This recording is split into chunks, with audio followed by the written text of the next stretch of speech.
સાંથળ ગામને આંગણે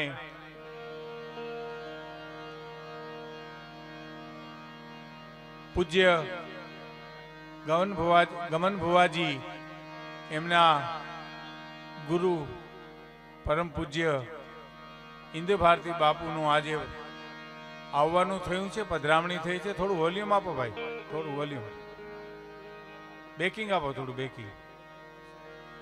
એક બીજી આપને સૌને વિનંતી કરી દઉં કે પૈસાની ઘોર વાતુમાં બહુ ન કરતા, કારણ કે વાતુનો દોર તૂટી જાય. અને તમને વિનંતી કરું, બાર ગામ જાય એટલે વિનંતી જ કરાય, મૂછું ન મળે. કારણ કે ઘીરે બધા કહીને આવ્યા હોય ને કે અમે આ પાછા આવશું એમ. એટલે મારી સૌને વિનંતી છે, પરમ પૂજ્ય બાપુ ઇન્દ્ર ભારતી બાપુ એ સંતવાણી લોક સાહિત્યના પરમ ઉપાસક છે સાહેબ. અમારા ગરવા ગિરનારની શોભા છે, સોરઠની શોભા છે, અમારી નાઘેરની પણ શોભા છે પૂજ્ય ઇન્દ્ર ભારતી બાપુ. હું કોઈ રૂડા નથી મનાવતો, હું જે મને જે દેખાય છે એ જ હું આપને સામે કહું છું. બધા કલાકારોએ ગણેશની આરાધના કરી અને પૂજ્ય ગમન બુવાજીએ એમની જે કાંઈ આગતા સ્વાગતા કરી છે સંતોની, તો સંતો માટે આપણે એમ કીધું છે કે સંતોનો સ્વભાવ છે એવો, જનેતાની ગોદ ના જેવો. સંતોનો સ્વભાવ છે એવો, માં જનેતાની ગોદ ના જેવો. સંતોનો સ્વભાવ છે એવો, જનેતાની ગોદના જેવો. સાહેબ, માની ગોદમાં, માના ખોળામાં જે હૂંફ આવે એ સંતના સાનિધ્યમાં હૂંફ આવે એમ કવિ લખે છે. પણ કવિ એમ કીધું ના, હજી આમાં થોડું ઉમેરવું પડે એમ છે કે એક ડગલું આગળ ભાળ્યા જનનીથી જગસન. એક આ લાઇટ ડેકોરેશન વાળાને કઈ આમાં કલર બદલાવોમાં ને સાહેબ, આ વાતું છે ને એમાં તો હું નાની વાત હોય. એક જણાને એટલું કીધું કે તમે સમજદાર છો કે તો હા, કે તો દુખી ઈશ્યો. હવે થઈ ગઈ ને વાત પૂરી. હવે આ લાઇટોના ચક્કર ભુવા સાહેબ જરાક બંધ કરે તો વધારે સારું.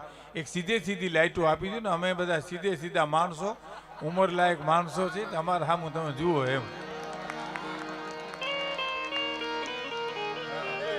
એટલે સહજ રીતે બસ આમ નામ વાતાવરણ રહેવા દો તો આપનો ખૂબ ખૂબ આભાર. તો કે નાના કવિ કે આમાં ઉમેરવા જેવું છે કે એક ડગલું મેં આગળ ભાળ્યા જનનીથી જગસંત. નહીં, એક ડગલું આગળ છે જનેતાજી, સંતનું એક ડગલું આગળ છે. એ જ એક ડગલું મેં તો આગળ ભાળ્યા જનનીથી જગસંત. કેવી રીતે કે માત સુવરાવે એને સંત જગાડે, માત સુવરાવે એને સંત જગાડે, અને ભેલવી દે ભગવંત. સંતોનો સ્વભાવ છે એવો, જનેતાની ગોદ ના જેવો. સંતોનો સ્વભાવ છે એવો, માં જનેતાની ગોદ ના જેવો. આ લોક સંસ્કૃતિનો દેશ છે ભારત છે. એ ભૌતિક સુખનો દેશ નથી, આધ્યાત્મિક દેશનો આપણો આ દેશ છે સાહેબ. અહીં સંપત્તિને ગૌણ ગણી છે, અહીં તો સંસ્કારને માધ્યમ બહુ આપ્યું છે સાહેબ. સંસ્કારી ધન કહેવાય છે. અમારા દાદુભાઈની કવિતામાં જો કહું તો શબ્દ એક શોધો તો આખી સંહિતા નીકળે, અને કૂવો એક ખોદો તો આખી સરિતા નીકળે સાહેબ. શબ્દ એક શોધો આખી સંહિતા નીકળે, કૂવો એક ખોદો આખી સરિતા નીકળે. જુદી તાસીર છે ભારતની ધરતીની, મહાભારત વાવો અને ગીતા નીકળે સાહેબ. મહાભારતનું વાવેતર થયું યુદ્ધનું, અને નીકળ્યું ગીતા. અને હજી ક્યાંક ધબકે છે લક્ષ્મણની રેખાઓ. સાંભળજો મિત્રો દાદના શબ્દો. હજી ક્યાંક ધબકે છે લક્ષ્મણની રેખાઓ, જ્યાંથી રાવણો બીતા નીકળે. અને જનક જેવા આવી અને હજી હળ હાંકે તો હજી આ ધરતીમાંથી સીતા નીકળે સાહેબ. આ દેશ સીતાનો છે, સંસ્કારનો છે, સંસ્કૃતિનો દેશ. એટલે તો અમારા કવિઓએ કીધું છે કે ઈસાબ સુવાળો એ નથી આ રાજો યા ભારતે કાયર દે.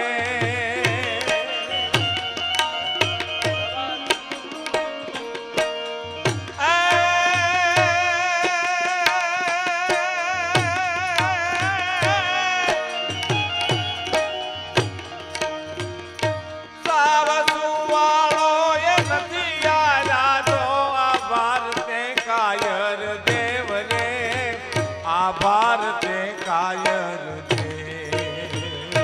તેગધારી ત્રિશૂળધારી મારો ચક્રધારી વાસુદેવ ધીંગાણાના ધૂપ લીધા છે, ગીતાજીના પાઠ પીધા છે. ધીંગાણાના ધૂપ લીધા છે, ગીતાજીના પાઠ.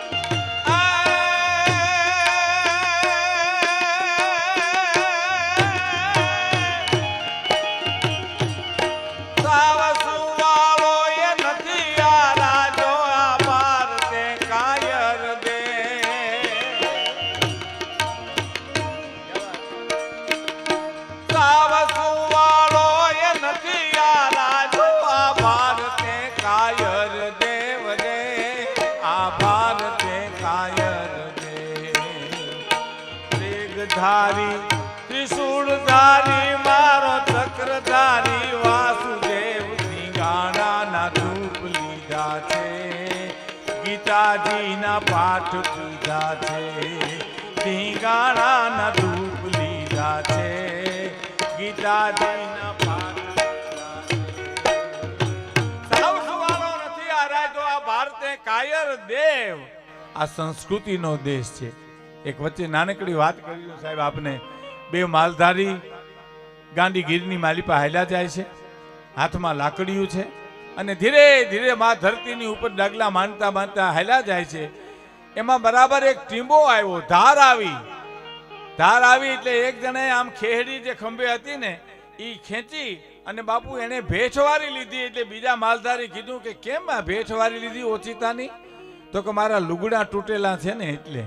તો પણ આ તો ગાંડી ગીરમાં આજુબાજુમાં કોઈ છે નહીં, આ ધારમાં તને મને કોણ દેખે છે ભલામણા? તો કે એની વાત નથી. તો કાં તો કે આ વર્ષો પહેલા અહીંયા ધાર નહોતી, અહીં નાનકડો નેહડો હતો. અહીંયા નેહડો હતો ની નેહડામાં હું પરણવા આવ્યો હતો. એટલે તૂટલ લુગડા જોઈને ધરતીને દુઃખ નો થાય ને એટલા ખાતર બેઠા વારી લીધી છે સાહેબ. ધરતીને દુઃખ નો થાય એવો આ સંસ્કૃતિનો સાધક દેશ છે. અને આપણે ત્યાં એક આંખમાં સુરવીરતા છે ને એક આંખમાં બાપુ રુજુતા છે. આપણે સુરવીરતાનો ઉપયોગ તો ન છૂટકે ધર્મને બચાવવા માટે જ કર્યો હતો. બાકી તો થોડુંક વોલ્યુમ આપજો, થોડુંક વોલ્યુમ વિસલ નો આવે ત્યાં સુધી, અને બેકિંગ આપજો થોડું. એટલે સુરવીરતાની આંખ તો આપણે ક્યારેક ખોલી છે જ્યારે અધર્મ જ્યારે જોખમમાં, ધર્મ જ્યારે જોખમમાં મૂકે ને અધર્મનું જેનું પ્રાગટ્ય થાય ત્યારે. બાકી આપણી આંખમાં કરુણા જ છે, વેદના નથી. પણ બેયની મારે એક વાત કહીને મારી વાત પૂરી કરવી છે. ઘણો સમય થઈ ગયો છે, ઘણા કલાકારો બાકી છે તમારા સામે રજૂ થવાના. તો પહેલી વાત મારે તમને એક આંખમાં સુરવીરતા છે એની અને બીજી આંખમાં રુજુતા છે એની એક વાત કરી દઉં તમને. કે જ્યારે ઝીંગાણાનો ધ્રિજાંગ ઢોલ વાગ્યો અને 22 વર્ષનો કે 25 વર્ષનો જવાન એ પિતાને પગે પડીને એટલું કીધું કે પિતાજી હું રણમેદાન જાઉં છું. તો કે જા બેટા, મારું નામ ઉદલું કરીને આવજે હો. અને બીજા ઓરડામાં જઈને માને કીધું કે માં છે ને અમૃતનું ઝાડ છે સાહેબ. માં અને બાપ એ તો આપણા દેવતા, પરમ દેવતા. અમારા ગિરનારમાં એક મહાત્મા છે, એનું શરીર શાંત થઈ ગયું. પણ મને ઘણા વર્ષો પહેલાં એક વાત કરેલી કે ભીખુદાનભાઈ, વિધિના આ બધા જ યુવાન ખાસ સાંભળ્યો અને જીવનમાં ઉતારે. એટલું નહીં સાંભળવાનું, નહીં ઉતારવાનું. આ વાત એવી હોના જેવી વાત છે. આ વાતું ક્યારે તમને મને નહીં ગમે કે જ્યારે સોનાને કાટ લાગશે, ગંગાજળમાંથી દુર્ગંધ આવશે અને હાવજ જેદી ખડ ખાય ને તેદી આ વાતું નહીં ગમે. સાહેબ, સોનાને કોઈ દી કાટ ન લાગે, ગંગાજળમાંથી કોઈ દી દુર્ગંધ ન આવે અને હાવજ કોઈ દી ખડ ન ખાય, એવી આ વાત છે. એ મહાત્માએ મને વાત કરેલી, હું તમને કરું છું સાહેબ. એનું તો શરીર શાંત થઈ ગયું. મને કે ભીખુદાનભાઈ, વિધિના આંકડા કોઈ દી ફરે નહીં, ફરે નહીં, ફરે જ નહીં, કોઈ દી ફરે નહીં. તો મેં કીધું બાપુ એમ? તો કે હા, 3 બાબતું ફેરવી નાખે વિધિના આંકડાને. 3 બાબતું. મેં કીધું કઈ બાપુ? કે એક છે ને કઠણ સાધના તમારા આંકડા, ઇન્દ્રભારતી બાપુ એને એમ કીધું કે ફેરવી નાખે. કઠણ સાધના છે ને તમારે વિધિના આંકડાના ઉત્તરના દક્ષિણના ઉત્તર કરી નાખે. અને બીજું, સદગુરુની દ્રષ્ટિ છે તમારા આંકડા ફેરવી નાખે, શક્તિપાત કરે. એટલે એક સંત તમારા સામે નજર માંડે તો તમારા ઉત્તરના દક્ષિણના ઉત્તર તમારા ભાગના આંકડા ફેરવી નાખે. અને ત્રીજું, મા બાપના આશીર્વાદ તમારા આંકડા ફેરવી નાખે. સાહેબ, હવે એ મહાપુરુષે મને શું વાત કરી એ તમને કહું કે ભીખુદાનભાઈ, કળિયુગ બેહી ગયો છે, આમાં કોઈ સાધના નહીં થઈ છે કે તમારે જો ચોખ્ખો યજ્ઞ કરવો છે, હાલો આવતીકાલે કાલ. પણ ક્યાં ભુવાજી, ક્યાં ચોખ્ખો યજ્ઞ કેવી રીતે થાય? ચોખ્ખું ઘી મળે, ચોખ્ખું દૂધ મળે, કોઈ ચોખ્ખા પદાર્થો મળે? આ યુગનો પ્રભાવ છે. એટલે કઠણ સાધના તમે નહીં કરી શકો. અને બીજું, સદગુરુ બહુ મળવા મુશ્કેલ છે. યુગ ફરી ગયો છે, સદગુરુ મળવા મુશ્કેલ છે. સંતો મળશે, સાધુઓ મળશે, પણ સદગુરુ મળવા મુશ્કેલ છે. પણ મને કે મા બાપના આશીર્વાદ તો તમે કાલથી શરૂ કરી દો ને તોય હાલે. સવારમાં ઉઠીને માને પગે લાગી લો, બાપને પગે લાગી લ્યો, એટલે એને આશીર્વાદ મળી જાય ને તો વિધિના આંકડા ફરી જાય છે. સાહેબ, એમ પિતાએ કીધું કે મારું નામ ઉજળું કરી આવજે. માને પગે લાગ્યો ત્યારે માએ એમ કીધું કે બેટા મારું ધાવણ ઉજળું કરીને આવજે. બસ માને ધાવણની જ ઈચ્છે હોય કે મારો દીકરો મારું ધાવણ ઉજળું કરે. અને આમ બેયને પગે લાગીને કાટ પગથિયાં ઉતર્યો ત્યારે એમ કહેવાય છે કે બેન હામી મળી, બેનના સુકન જોઈને આગળ હાલ્યો ને તારી બેને એમ કીધું કે ભાઈ ઉતાવળો કેમ? તો કે રણ મેદાન જાઉં છું, દુશ્મનો ગાયુને વારી જાય છે, ધર્મને ધીંગાને જાઉં છું.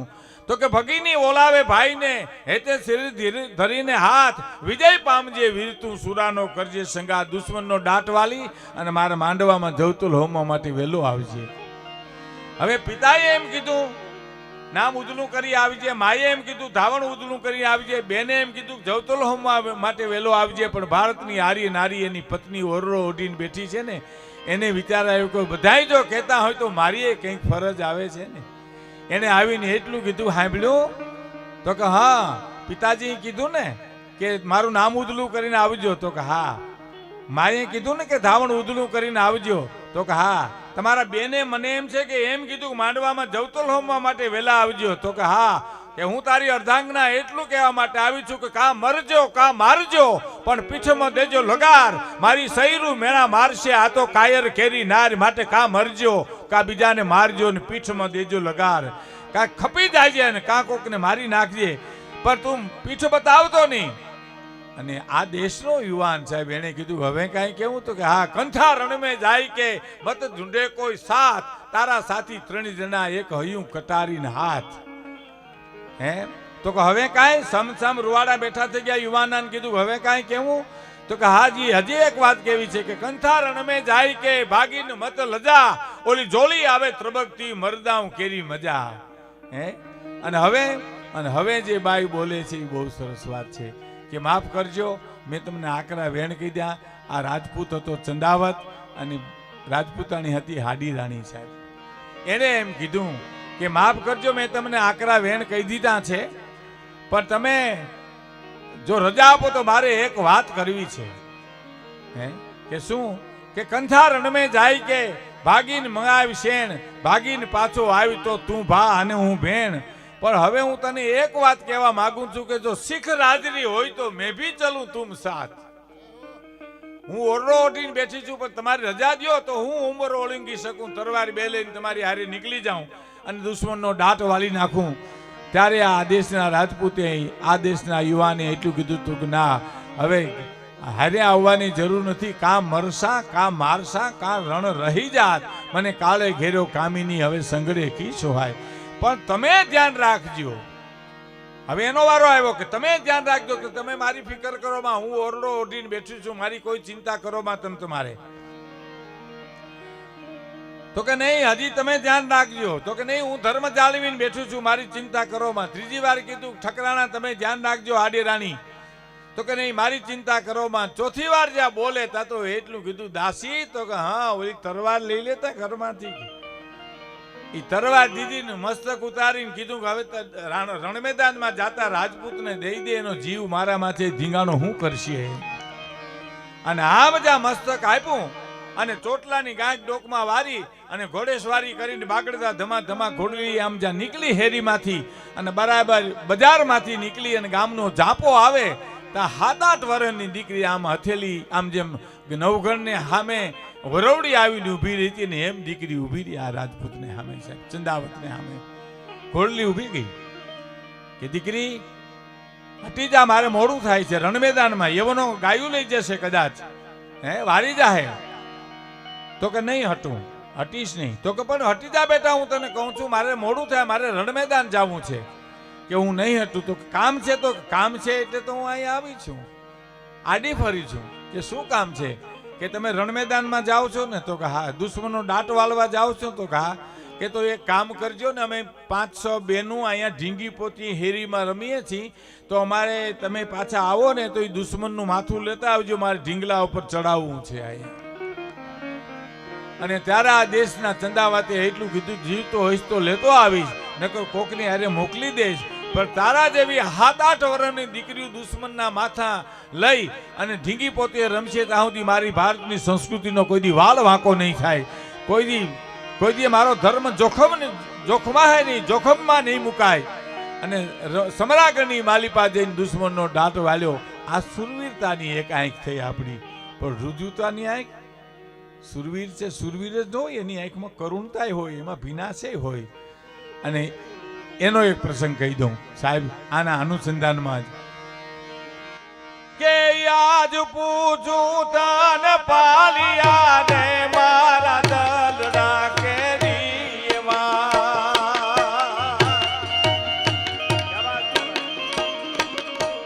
આજ પૂછું તને પાલિયા રે મારા દલડા કેરી વાત રે, મારા દલડા કેરી. પાદરમાં તું કેમ ખોડાણો, સિંદૂરથી તું કેમ રંગાણો. પાદરમાં તું કેમ ખોડાણો, સિંદૂરથી તું કેમ રંગાણો. હે મર્દના પાલિયા કવિ નીકળે, પાલિયા હામી નજર પડી કે ખોડાવાનું કારણ શું અને આને લાલ રંગથી કોણ રંગી ગયું? એ તો મને કે 2 પ્રશ્નો કવિએ પૂછ્યા અને 2 પ્રશ્નોના જવાબ એ જે પાલીઓ આપે છે ને એ આંખમાં ભીનાશ છે સાહેબ, કરુણતા છે, રુજુતા છે. પેલી કડીમાં સુરવીરતા બતાવી, બીજી કડીમાં રુજુતા બતાવી. આ કવિની કવિતાની કિંમત છે. શું કે છે? વાર ચડી જેથી ગામમાં,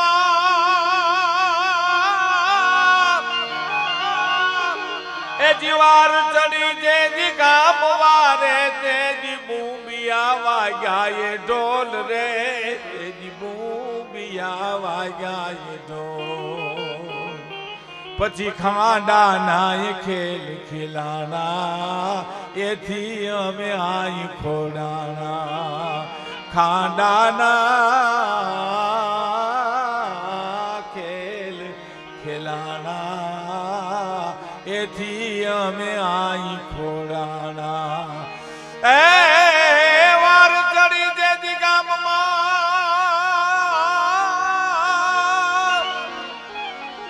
એ જીવાર ચડી જેથી ગામ મારે, તેદી બૂંબિયા વાગ્યા ઢોલ રે, તેદી બૂંબિયા વાગ્યા ઢોલ.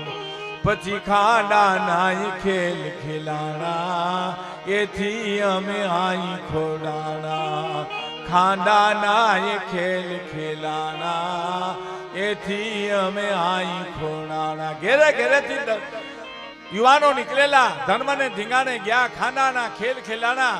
અને હે કવિરાજ, અહીં ખોડાવાનું કારણ તો ઈ જ છે, ધર્મને ધીંગાણે કાયમ આવી ગયો છે. અને તને કોણ રંગી ગયું છે ઈ વાત આવીને તારે કરુણતા અને રુજુતા આવી ગઈ સાહેબ. એ એક મૂડી છે ભારત દેશની સાહેબ. આંસુ પણ મૂડી છે. આંસુ તો બધા પ્રદેશની ભાષા છે સાહેબ. હે એટલે શું કે છે કે હવે જાજુ મને એ પૂછ મારે કવિ આયા મને કરવા દે વિશ્રામ રે, આયા મને કરવા દે વિશ્રામ. એ હવે જાજુ મને હવે જાજુ મને પૂછ મારે કવિ આયા મને કરવા દે વિશ્રામ રે, આયા મને કરવા દે વિશ્રામ. પણ જેને સેથી ના સિંદૂર ભૂષાણા એના રંગે આય રંગાણા. જેના સેથી ના સિંદૂર ભૂષાણા એના રંગે આય રંગાણા. ભારતની સંસ્કૃતિમાં બે સુરવીરતા અને રુજુતા બે છે. એટલે તો કવિને કેવું પડ્યું છે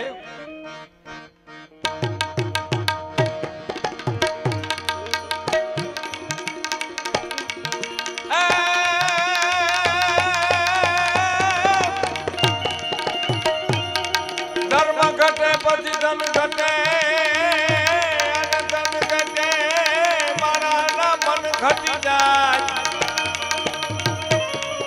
પણ મન ઘટે બધાયમાં મન ઘટે,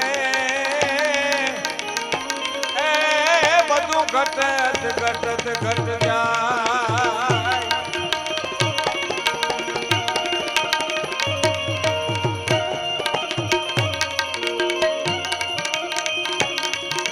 પણ જો ધર્મ વધે તો ધન વધે, અને ધન વધે